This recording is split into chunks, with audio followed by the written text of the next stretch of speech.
वळूयात पुढच्या आणि महत्त्वाच्या बातमीकडे।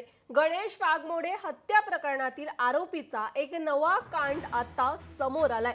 4 जणांकडून एका व्यक्तीवर कोयत्यानं हल्ला करण्यात आलाय। गणेश वाघमोडे सोबत का फिरत होता असा प्रश्न विचारत हा हल्ला करत आलाय। आरोपींना पोलिसांकडनं अटक करण्यात आली आहे आणि पुढील तपास पोलीस करतायत। सगळ्यात महत्त्वाची आणि मोठी बातमी समोर येते। गणेश वाघमोडे हत्या प्रकरणातील आरोपीचा एक नवा कांड समोर आलाय। गणेश वाघमोडे सोबत का फिरत होता असा प्रश्न विचारत 4 जणांकडून एका व्यक्तीवर कोयत्यानं हल्ला करण्यात आलाय। आरोपींना पोलिसांकडनं अटक करण्यात आली आहे आणि पोलीस पुढील तपास घेतायत।